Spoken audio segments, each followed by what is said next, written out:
কৃষ্ণপুর গ্রামে শ্যাম নামের একজন লোক থাকত। সে ছিল খুব গরিব। প্রতিদিনের মতো আজকেও সে কোনো কাজ খুঁজে পেল না, তাই সে মন খারাপ করে বাড়িতে ফিরে আসলো। আজও শহর থেকে কোনো কাজ পেলাম না। চিন্তা করো না, আমি একটু খাবার জমিয়ে রেখেছি, রাতে রান্না হয়ে যাবে। আর কতদিন অপেক্ষা করব সুধা? এই শুকনো জমি আমাদের কিছুই দেবে না।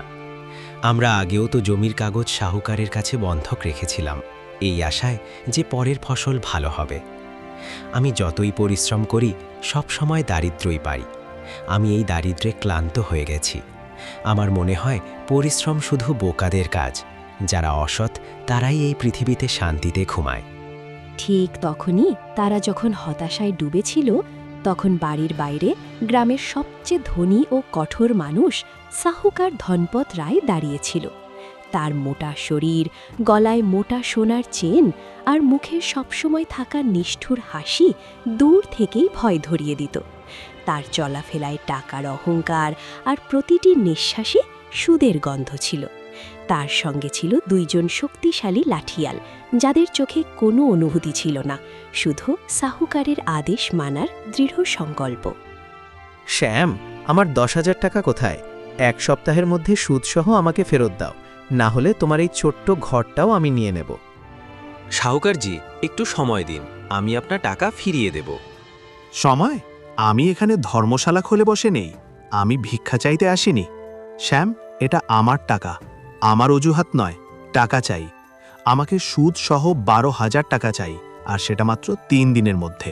তুমি তো জানো তোমার ঘর আর জমির কাগজ আমার কাছেই আছে। সাহুকারজি, 3 দিনের মধ্যে সম্ভব নয়, জমি শুকিয়ে গেছে।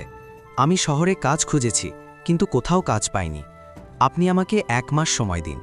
আমি প্রতিশ্রুতি দিচ্ছি, যেভাবেই হোক আপনার টাকা শোধ করব। এটা আমার শেষ কথা। তোমার প্রতিশ্রুতি আমার কাছে আবর্জনার স্তূপের মতো। 1 মাস পর তুমি ঘর বেচেও টাকা দিতে পারবে না।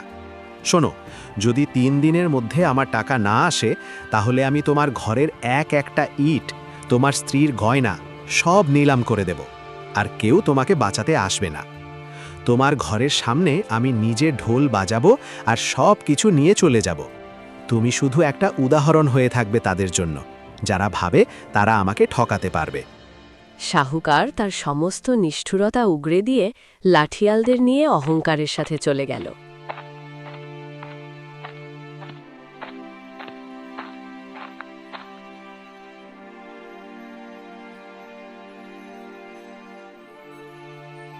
এই যে, এখন কি হবে? আমাদের তো কোথাও থেকে কোনো সাহায্য মিলছে না। 3 দিন খুব কম সময়। হয়তো আমাদের গ্রামের প্রধানের সঙ্গে কথা বলা উচিত। প্রধানত সাহুকারের হাতের পুতুল। সুধা, আমি অসহায়তা আর এই দারিদ্র্যে ক্লান্ত হয়ে গেছি। রমেশকে দেখো, সে অলস, তবুও শান্তিতে ঘুমায়, আর আমরা এত পরিশ্রম করেও ঋণের বোঝাই ডুবে আছি। আমার মনে হয় ঈশ্বর শুধু আমাদেরই অভিশাপ দিয়েছেন। ঈশ্বর কাউকে অভিশাপ দেননি, আমাদের নিজেদের পরিশ্রমের উপর ভরসা রাখতে হবে। এই সাহুকারের টাকা শোধ করতে আমরা আরও পরিশ্রম করব, কিন্তু কখনো ভুল পথে যেও না। মনে রেখো, যখন সব দরজা বন্ধ হয়ে যায়, তখনও একটা ছোট জানালা খোলা থাকে, সেটা আশার জানালা। সুধার কথায় শ্যামের কোনো সান্ত্বনা মিলল না। তার মনে হলো আশা এখন শুধু ধনীদের বিলাসিতা। তার অস্থিরতা এত বেড়ে গেল যে ঘরের 4 দেয়ালও তার কাছে খাঁচার মতো লাগতে লাগল। চারদিকে অন্ধকার নেমে এসেছে, চাঁদ মেঘের আড়ালে লুকিয়ে আছে। শ্যাম নিজের ঘর থেকে বের হয়ে কোনো গন্তব্য ছাড়াই হাঁটতে লাগল। তার মনে হলো যদি সে ঘরে থাকে তাহলে তার সব আশা মরে যাবে। সে নিজের জীবনের ব্যর্থতা নিয়ে ভাবতে লাগল। তার মনে আত্মহত্যার কালো চিন্তা ভেসে উঠছিল। হাঁটতে হাঁটতে সে এক ঘন ভয়ঙ্কর জঙ্গলের মধ্যে পৌঁছে গেল। হঠাৎ তার চোখে পড়ল এক বিশাল গাছের নিচে বসে থাকা এক বৃদ্ধ সাধু, যিনি শান্ত ভঙ্গিতে ধ্যান করছেন। তার শরীর থেকে এক অদ্ভুত আভা বেরোচ্ছিল, যা চাঁদের আলোয় আরও উজ্জ্বল লাগছিল। তার সাদা দাড়ি আর জটা হাওয়ায় আস্তে আস্তে দুলছিল। সাধুর উপস্থিতিতে এক অলৌকিক শান্তি ছিল। আপনি কে, মহারাজ? সাধুর চোখ ছিল গভীর, শান্ত এবং অভিজ্ঞ। মনে হচ্ছিল তিনি সময়ের প্রতিটি আঘাত দেখেছেন। বলো, তুমি এত রাতে এই ভয়ঙ্কর জঙ্গলে কি করছো? আমি তোমার আত্মার ডাক শুনতে পাচ্ছি।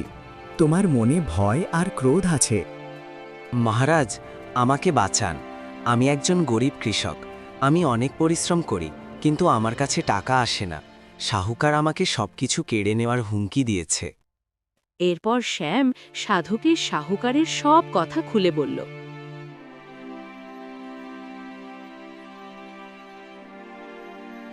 আমি হেরে গেছি বাবা। আমাকে এমন একটা পথ দেখান যাতে আমি এই দুঃখের কাদা থেকে বের হতে পারি।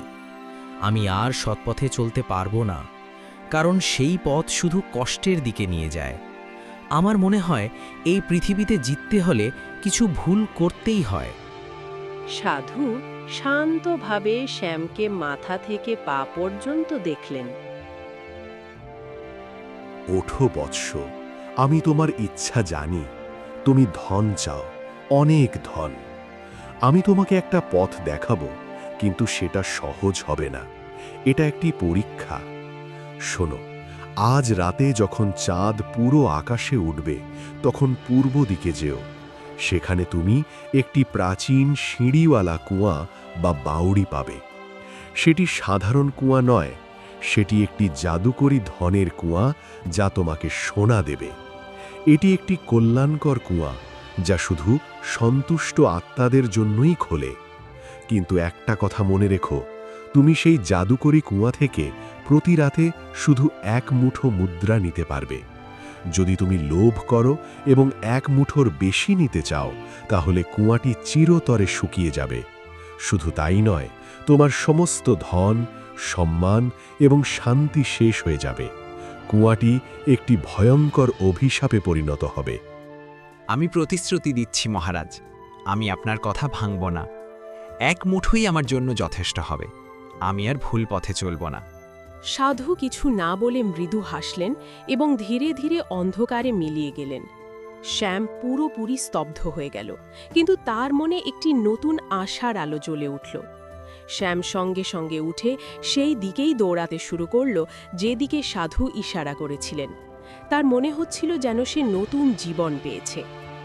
পূর্ব দিকে প্রায় 1 ঘন্টা হাঁটার পর সে পাথর দিয়ে তৈরি একটি পুরনো পরিত্যক্ত সিঁড়িওয়ালা কুয়া বা বাউড়ি খুঁজে পেল। কুয়ার পাথরগুলো এত পুরনো ছিল যে সেগুলোর ওপর শ্যাওলা জমে গিয়েছিল, তবুও সেগুলো ছিল শক্ত ও মজবুত। বাতাসে পুরনো মাটির গন্ধের সাথে এক হালকা মিষ্টি সুগন্ধ ছিল। মনে হচ্ছিল মাটির নিচে কোনো মূল্যবান কিছু লুকিয়ে আছে। শ্যাম দড়ির সাহায্যে কুয়ার ভেতরে উঁকি দিল। মশালের ক্ষীণ আলোতে সে এক অবিশ্বাস্য দৃশ্য দেখল। এটা তো অবিশ্বাস্য। কুয়ার তলায় সত্যিই সোনার মুদ্রার এক বিশাল স্তূপ ঝলমল করছিল। মুদ্রাগুলো এতটাই খাঁটি ছিল যে শ্যাম তার জীবনে এমন সোনা কখনো দেখেনি। সাধু বাবা সত্যি ঠিক বলেছিলেন, এটা তো একেবারে আশীর্বাদ। শ্যাম সাধুর সতর্কবাণী মনে করল। সে সাবধানে শুধু নিজের মুঠোয় যতটা মুদ্রা ধরতে পারে ততটাই নিল এবং বাইরে উঠে এলো। সে মুদ্রাগুলো চুমু খেল এবং দ্রুত বাড়ির দিকে দৌড়াল।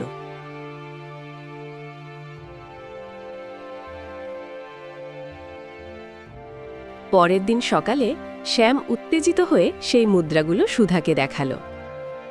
হে ভগবান, এতগুলো মুদ্রা! এগুলো কি সত্যিই আসল? কিন্তু শ্যাম, আমার বিশ্বাসই হচ্ছে না।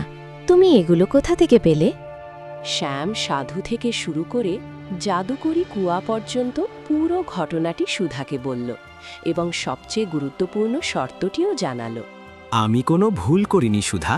এটা একটা জাদুকরী ধন যা আমাদের দারিদ্র্য থেকে মুক্তি দেবে। কিন্তু আমাদের সাধুর শর্ত মনে রাখতে হবে, প্রতি রাতে শুধু এক মুঠো। আমাদের খুব সতর্ক থাকতে হবে শ্যাম। এই সম্পদ যত দ্রুত এসেছে তত দ্রুত হারিয়েও যেতে পারে। আমি শুধু চাই তুমি কখনো নৈতিকতার সীমা অতিক্রম করো না।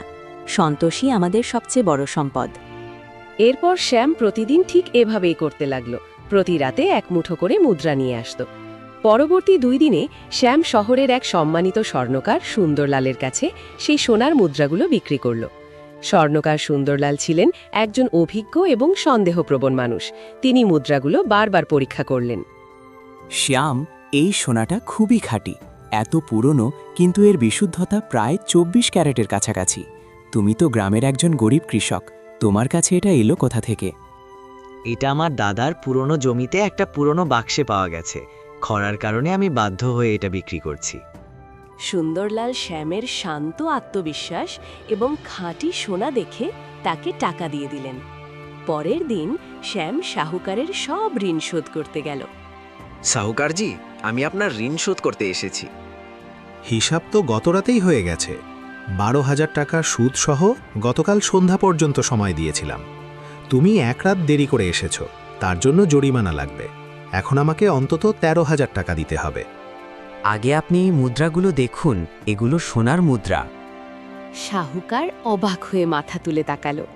সে অবিশ্বাসের চোখে মুদ্রাগুলো দেখল। সে মুদ্রাগুলো হাতে নিয়ে তাদের ঝলক আর ওজন পরীক্ষা করল। সোনার ঠান্ডা স্পর্শ আর ভার অনুভব করে তার আঙুল কেঁপে উঠল। এই সোনা কোথা থেকে এলো? তুমি কি চুরি করেছ? আমি এক্ষুনি পুলিশ ডাকছি। তুমি আমাকে বোকা বানাতে পারবে না। চুরি? আমি কেন চুরি করব শাহুকারজি? এটা আমার সৎ উপার্জনের টাকা। এটা আপনার 13,000 টাকার থেকেও অনেক বেশি। আপনি হিসাব করে নিন এবং বাকি টাকা আমাকে ফেরত দিন। তুমি কি মজা করছো? কাল পর্যন্ত তোমার কাছে খাবার কেনার টাকাও ছিল না, আর রাতারাতি এটা কি জাদু? এটা জাদু নয় সাহুকারজি, এটা ভাগ্যের খেলা। আর হ্যাঁ, এটা সততার ফল। আমি আমার ভাগ্যের দরজা খুঁজে পেয়েছি। আপনি তাড়াতাড়ি হিসাব করে দিন। শাহুকার দ্রুত মুদ্রাগুলো গুনতে লাগল। তার মুখে লোভ, ঈর্ষা আর সন্দেহের এক অদ্ভুত মিশ্রণ ফুটে উঠল। শাহুকার অনিচ্ছা সত্ত্বেও শ্যামকে 500 টাকা ফেরত দিল। ঠিক আছে, এই নাও তোমার বাকি টাকা। কিন্তু শ্যাম, আমি তোমার উপর বিশ্বাস করতে পারছি না। মনে রেখো, সহজে পাওয়া টাকা বেশি দিন টেকে না। আমাকে জানতে হবে তুমি কি খেলা খেলছো। এটা আমার কাছে সহজে আসেনি সাহুকারজি। এটা তখনই এসেছে যখন আমি সত্যি মন দিয়ে কাজ করার সিদ্ধান্ত নিয়েছি। আপনি আপনার মতামত নিজের কাছেই রাখুন। আর হ্যাঁ, এখন আমি আপনাকে আর ভয় পাই না। শ্যাম আত্মবিশ্বাসের সাথে হাঁটতে হাঁটতে চলে গেল। সাহুকার টেবিলের ওপর রাখা মুদ্রাগুলোর দিকে তাকিয়ে রইল। তারপর চারদিকে তাকালো। তার মনে লোভ আর সন্দেহের দ্বন্দ্ব শুরু হয়ে গেল। সেই রাতে শাহুকার ধনপত রায় একটুও ঘুমাতে পারল না। শ্যামের হঠাৎ উন্নতির রহস্য জানার জন্য সে অস্থির হয়ে উঠল। তার তিজোরিতে রাখা সোনার মুদ্রার ঝলক তাকে আরও অশান্ত করে তুলছিল। অন্যদিকে শ্যাম ও সুধা সুখ শান্তির জীবনযাপন করতে লাগল। তারা প্রথমেই তাদের জমির মাটিকে উর্বর করে তুলল। তারা সার, নতুন বীজ এবং সেচের জন্য আধুনিক যন্ত্রপাতি কিনল। পরবর্তী কয়েক মাস ধরে শ্যাম প্রতিদিন রাতে 1 মুঠো করে সোনা আনতে লাগল এবং তার ছোট কুঁড়েঘরকে একটি বিলাসবহুল বাড়িতে পরিণত করল। তারা প্রথমেই একটি সুস্থ বলদের জোড়া কিনল এবং দিন-রাত জমিতে কাজ শুরু করল। এখন তার কাজে আর ক্লান্তি ছিল না, বরং এক নতুন উদ্দীপনা ছিল। শ্যাম তার চাষাবাদের পদ্ধতি উন্নত করল। সে তার উন্নতি শুধু নিজের জন্য ব্যবহার করেনি, গ্রামের অন্যান্য কৃষকদেরও কম দামে সার ও বীজ সরবরাহ করতে শুরু করল। ধীরে ধীরে গ্রামের মধ্যে শ্যামের সম্মান বাড়তে লাগল। যেখানে আগে মানুষ তাকে গরিব ও ব্যর্থ মনে করত, এখন সে একজন সফল ও নীতিবান কৃষক হিসেবে পরিচিত হয়ে উঠল। শ্যামের সততা দেখো। শাহুকার তো আমাদের শেষ করে দিয়েছিল, কিন্তু শ্যাম আমাদের অর্ধেক দামে বীজ দিয়েছে। ঈশ্বর তাকে আরও দিক। হ্যাঁ, আর তার জমিটা দেখো, খরা শেষ হতেই তার ফসল সবার আগে সবুজে ভরে উঠেছে। একেই বলে পরিশ্রম। একে দেখো, কাল পর্যন্ত ভিক্ষা করে বেড়াতো, আর আজ কত অহংকার নিয়ে হাঁটে। নিশ্চয়ই কোনো ভুল কাজ করেছে। এত টাকা কেউ পরিশ্রম করে উপার্জন করতে পারে না। শ্যামের এই বাড়তে থাকা জনপ্রিয়তা সাহুকার আর রমেশের চোখে কাঁটার মতো বিঁধছিল। সাহুকার ধনপত রায় তার প্রাসাদের বারান্দায় বসেছিলেন। তার সামনে রমেশ দাঁড়িয়েছিল, যে এখন সাহুকারের গুপ্তচর হয়ে গেছে। এই কৃষক, এই শ্যাম আমার নাকের নিচে এত ধনী হয়ে গেল কিভাবে? সে এত সোনা কোথা থেকে আনে? তুমি কি তার ওপর নজরদারি করেছো? সাহুকারজি, আমি সারা দিন তার পেছনে থাকি। সে কোনো অন্য কাজ করে না, শুধু মাঠে কাজ করে। আর রাতে রাতে সে গ্রামের বাইরে পূর্ব দিকে যায়, আর প্রায় 1 ঘন্টা পরে ফিরে আসে। তার হাতে সবসময় একটা কাপড় বাঁধা থাকে। পূর্ব দিকে? সেখানে কি আছে? শ্মশান নাকি কোনো মন্দির? সেখানে একটা পুরনো শুকনো কুয়া আছে সাহুকারজি, সেটা বটগাছের একটু সামনে। সবাই সেটাকে অভিশপ্ত বলে মনে করে। অভিশপ্ত কুয়া? আর সেই কুয়ায় সোনা উগড়ে দেয়? নিশ্চয়ই পাগলামি। ও কোথাও থেকে চুরি করে আনে, অথবা কোনো কালো জাদু করে। আজ রাতে তুমি আমার সাথে চলবে, আমরা দেখব এই গরিব কৃষক কোথা থেকে ধন আনে। জি সাহুকারজি, যেমন আদেশ। সেই রাতেই শ্যাম বাড়ি থেকে বের হওয়ার পর সাহুকার আর রমেশ লুকিয়ে তার পিছু নিল। শ্যাম চুপচাপ পায়ে হেঁটে বটগাছ পেরিয়ে পূর্ব দিকে সেই প্রাচীন সিঁড়িওয়ালা কুয়ার কাছে পৌঁছাল। সাহুকার আর রমেশ ঝোপের আড়ালে লুকিয়ে সব দেখছিল। শ্যাম দড়ির সাহায্যে কুয়ার ভেতরে নামতে শুরু করল। দেখলেন সাহুকারজি, আমি বলেছিলাম না সে সত্যিই কুয়োর ভেতরে নামছে। পাগল নাকি? চুপ, আমাকে দেখতে দাও। কিছুক্ষণ পর শ্যাম কুয়া থেকে বের হয়ে এলো। সাহুকার আর রমেশের চোখ বিস্ময়ে বড় হয়ে গেল। তারা দেখল শ্যাম তার কাপড়ে বাঁধা মুদ্রাগুলো হাতে ছুঁয়ে তারপর পকেটে রেখে দিল এবং চলে গেল।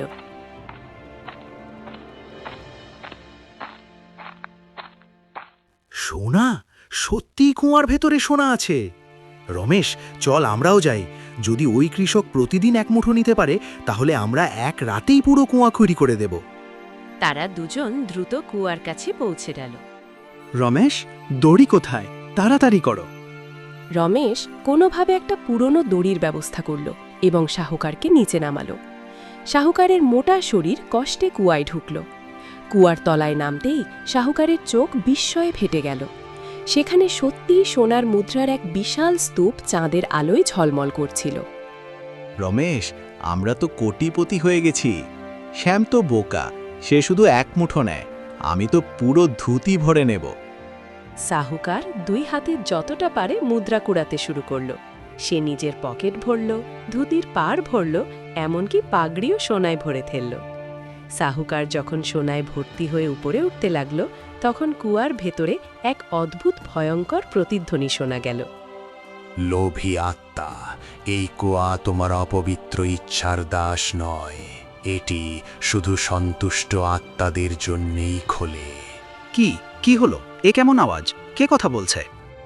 সাহুকার কুয়ার ধারে উঠতেই তার হাতে ধরা সব সোনার মুদ্রা হঠাৎ প্রচণ্ড গরম হয়ে উঠল। মুদ্রাগুলো পুড়ে ছাই হয়ে গেল এবং সাহুকারের ধুতি আগুনে জ্বলে উঠল। সে যন্ত্রণায় চিৎকার করে মুদ্রাগুলো নিচে ফেলে দিল।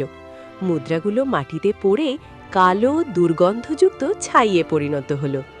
সাহুকার দেখল তার শরীরের যেখানে যেখানে মুদ্রাগুলো স্পর্শ করেছিল সেখানে ফোসকা পড়ে গেছে। ছাই? এ কি জাদু? সাহুকারজি, আমি তো বলেছিলাম এটা অভিশপ্ত কুয়া। এটা অভিশপ্ত নয় রমেশ, এটা ওই কৃষকের কোনো টোটকা। সে নিশ্চয়ই কোনো মন্ত্র পড়েছে। আমাকে ওই কুয়ার রহস্য জানতে হবে। এই সোনা যদি আমার না হয়, তাহলে ওই কৃষকেরও থাকবে না। এই ঘটনা সাহুকারের লোভ কমানোর বদলে তার রাগ আর ঈর্ষা আরও বাড়িয়ে দিল। এখন সে শুধু টাকা নয়, শ্যামের সর্বনাশ চায়। সেই রাতেই শ্যাম তার তিজোরির সামনে বসেছিল। সোনার মুদ্রার স্তূপ এখন তার কাছে ছোট মনে হচ্ছিল। যে মন আগে 1 মুঠো সোনা পেয়ে শান্ত হয়ে যেত, এখন তা অস্থির হয়ে উঠেছে। আমরা ঋণ শোধ করেছি, জমি কিনেছি, কিন্তু এটা তো শুধু শুরু।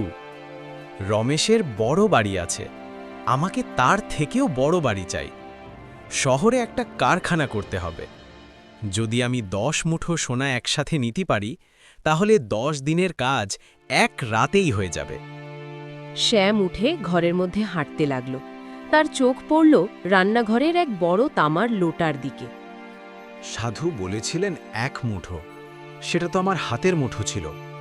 যদি আমি এই লোটাকে আমার বড় মুঠো ধরি, তাহলে তো আমি শর্ত ভাঙছি না, শুধু কথার মানে বদলাচ্ছি। আমি শুধু 1-2 বার বেশি নেব, তারপর থেমে যাব। এটা ছিল তার মনের গভীর প্রতারণা।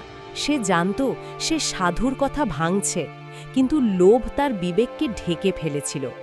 সে রান্নাঘর থেকে একটি বড় তামার লোটা তুলে নিল। ঠিক তখনই সুধা ঘরে ঢুকে শ্যামের মুখের পরিবর্তন দেখে চিন্তিত হয়ে পড়ল। এই যে আপনি খুব অস্থির দেখাচ্ছেন, সব ঠিক আছে তো? আমাদের তো এখন অনেক কিছু আছে, এত ধন, এত সম্মান, এটা কি যথেষ্ট নয়? চিন্তা করো না সুধা, আমি বড় স্বপ্ন দেখছি। এক মুঠো সোনা দিয়ে আমাদের উন্নতি খুব ধীরে হচ্ছে, আমাদের এটা দ্রুত করতে হবে। আমি ভাবছি আজ আমি এক মুঠোর একটু বেশি নেব। এটাই সেই লোভ যার ব্যাপারে আমি তোমাকে সতর্ক করেছিলাম। সাধুর শর্ত ভুলে যেও না। তিনি বলেছিলেন, যদি তুমি লোভ করো তাহলে কুয়ো শুকিয়ে যাবে। ওই কুয়োর কাছে তোমার সততাকে বন্ধক রেখো না। সততা দিয়ে তো আমরা এখনো ঋণে ডুবে থাকতাম। তুমি কি আমাকে বড় মানুষ হতে দেখতে চাও না? এই সুযোগ আর আসবে না।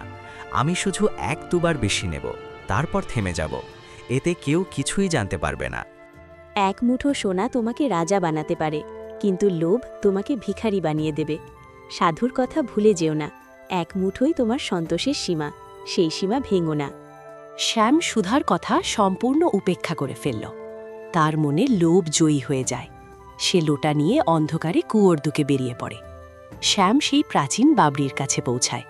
সে ভয় পায়, কিন্তু লোভ তাকে এগিয়ে ঠেলে। আজকের রাতই শেষ, কাল থেকে আমি আবার এক মুঠো নেব। শ্যাম কুয়ায় লোটা নিয়ে নামে। সে লোটা যত বেশি সম্ভব সোনার মুদ্রা দিয়ে ভরে। লোটা ভরার সঙ্গে সঙ্গে মাটি জোরে কেঁপে ওঠে, আকাশে বজ্রপাত গর্জে ওঠে। লোভী মানুষ, তুমি আমার শর্ত ভেঙেছ। তুমি তোমার প্রতিজ্ঞাকে সোনার কয়েক মুদ্রার জন্য বিক্রি করেছ। তুমি তোমার সন্তোষের অপমান করেছ। এখন তুমি আমার শক্তির আসল রূপ দেখবে। শ্যাম ভয়ে কেঁপে ওঠে। তার হাত থেকে লোটা পড়ে যায়। লোটা মাটিতে পড়ে এবং লোটার সব মুদ্রা সঙ্গে সঙ্গে দুর্গন্ধযুক্ত বাদামি পাথরে রূপান্তরিত হয়। না, এটা কি হচ্ছে? সব পাথরে পরিণত হয়েছে। এটা সম্ভব না। হঠাৎ কুয়ায় থাকা পানি ফুটতে শুরু করে। সোনার মুদ্রার জায়গায় কাদা, ময়লা এবং বিষাক্ত মাটি বেরিয়ে আসতে শুরু করে। তার নতুন বাড়ি হঠাৎ খারাপ ও ধ্বংসপ্রায় দেখাতে শুরু করে। তার সব মাঠের মাটি উষ্ণ ও শক্ত হয়ে যায়। না, এটা সম্ভব না। হে ভগবান, এটা কি হয়েছে? এটা অভিশাপ। আমি আমার নিজের কবর খুঁড়ে ফেলেছি। আমি সুধার কথা শুনিনি। শ্যাম দ্রুত দৌড়ে বাড়িতে আসে। সুধা বাইরে দাঁড়িয়ে থাকে। সে সব দেখেছে। পুরো বাড়ি কাদায় ঢেকে গেছে। তুমি এটা কি করেছ? আমি তোমাকে সতর্ক করেছি। তোমার লোভ আবার আমাদের শুরু থেকে সেই স্থানে ফিরিয়ে দিয়েছে। আমাদের সব কিছু চলে গেছে। আমাকে ক্ষমা করো সুধা। আমি সেই ধনের ঝলক দেখে অন্ধ হয়ে গিয়েছিলাম। আমি ভুলে গিয়েছিলাম লোভের মুঠো কখনো খালি হয় না। সেই ধন সবসময় দুঃখ আর ধ্বংসে ভরা থাকে। আমি সাহুকার থেকেও বেশি লোভী হয়ে গিয়েছিলাম। পরের দিন সকালেই গ্রামে হুলস্থুল। রমেশ ও গ্রামবাসী শ্যামের ধ্বংস দেখে হেসে উঠেছে। সাহুকার ধনপত রায় তার বিজয়ে আনন্দিত। বাঁশেরজি, কি জাদু ছিল! এক রাতে সব কাদা হয়ে গেল। এ তো বেইমানির ফল। তোমারও এমন হওয়া উচিত ছিল। সাহুকার হেসে বিজয় উপভোগ করছে। শ্যাম লজ্জা ও অপমানের সঙ্গে মাথা নিচু করে রাখে। তার সব সম্মান মাটিতে মিশে গেছে। দেখ রমেশ, আমি আগেই জানতাম সে চোর। যে টাকা পরিশ্রমে আসে না তা কাদায় পরিণত হয়। এখন দেখ, সে আবার আমার কাছে ঋণ নিতে আসবে। শ্যাম নিজের কর্মকাণ্ডের জন্য অনুতপ্ত। রাতের অন্ধকারে শ্যাম আবার সেই বৃক্ষের কাছে আসে। সাধু পুনরায় উপস্থিত হন। মহারাজ, আমাকে রক্ষা করুন। আমি আমার ভুল মেনে নিয়েছি। আমার সব স্বপ্ন, আমার সমস্ত ধন সব শেষ হয়ে গেছে। উঠো সন্তান, কুয়া তোমাকে শাস্তি দেওয়ার জন্য ছিল না, শেখানোর জন্য ছিল। সেই কুয়া তোমার পরিশ্রমের ধনের উপর ভিত্তি করে কাজ করেছিল। তুমি যখন এক মুঠো নিত, তা তখন তোমার পরিশ্রমের ধনে পরিণত হতো। কারণ তুমি সন্তুষ্ট ছিলে। কিন্তু তুমি লোভী হলে, তা দেখিয়ে দিল যে সন্তুষ্টি ছাড়া সোনাও কাঁদায় পরিণত হয়। তাহলে কি এখন আর কুয়া কাজ করবে না? সেই কুয়ার জাদু তোমার জন্য শেষ। তার বরদান ফেরত নেওয়া হয়েছে, কিন্তু তুমি এখনো ধনী হতে পারো। তুমি এখনো সততার পথে থাকতে পারো। তোমার স্ত্রীর ভালোবাসা, তোমার পরিশ্রম এবং তোমার অনুতাপ, এগুলোই তোমার আসল ধন। যাও, তোমার ভুল থেকে শিক্ষা নাও। এখন তোমার জাদুকরী কুয়া তোমার হৃদয়ে আছে, যেখানে সন্তুষ্টি বাস করে। শ্যাম উঠে সাধুকে নমন করে। সে সাধুর জ্ঞান নিয়ে ফিরে আসে। বাড়ি ফিরে শ্যাম সতর্ক ও নতুন আশা নিয়ে সুধাকে দেখে। তার চোখে আর কোনো ক্রোধ নেই, শুধুই ভালোবাসা এবং ক্ষমা। সুধা, আমি সবকিছু আবার নতুন করে শুরু করব। আমি এখন আমার পরিশ্রমের উপর বিশ্বাস রাখব, আর শাহুকারের যে কিছু টাকা বাকি আছে তা ফেরত দেব। আর আমার সবচেয়ে বড় ধন তুমি, এবং আমার সবচেয়ে বড় শক্তি আমার সততা। তুমি ঠিক বলেছ। এরপর শ্যাম ও সুধা তাদের ছোট্ট বাকি থাকা খেতে পরিশ্রমে লিপ্ত হয়। এবার শ্যামের মুখে শান্তি এবং সত্যিকারের আনন্দ। তারা পরের 1 বছর দিন রাত এক করে কাজ করে। শ্যাম তার ছোট্ট বাকি থাকা পুঁজি দিয়ে গ্রামের সবচেয়ে দারিদ্র্যগ্রস্ত কৃষকদেরও সাহায্য করে, যাতে তারা তাদের ভুল থেকে শিক্ষা পায়। শ্যাম শাহুকারের কাছে গিয়ে তার টাকা ফেরত দেয়। শাহুকার, রমেশ ও গ্রামবাসীরা দূর থেকে শ্যামের পরিশ্রম দেখে। তারা ভেবেছিল শ্যাম ভেঙে পড়বে, কিন্তু শ্যাম প্রতিদিন আরও শক্তিশালী হয়ে ওঠে। 1 বছর পর বর্ষা ফেরে এবং শ্যামের ক্ষেতে সবচেয়ে ভালো ফসল উগে। এই ফসল সোনার চেয়ে মূল্যবান, কারণ এটি ছিল নিখুঁত পরিশ্রম, সন্তুষ্টি এবং অনুতাপের ফল। গ্রামবাসীরা এখন তার সত্যিকারের পরিশ্রম এবং চরিত্রের সম্মান করে। শ্যাম জীবনের সবচেয়ে বড় পাঠ শিখল। সত্যিকারের ধন কুয়ায় নেই, না সোনায়, বরং সন্তুষ্টির এক মুঠোতে আছে, যা কোনো লোভী লোটাও ছিনিয়ে নিতে পারে না।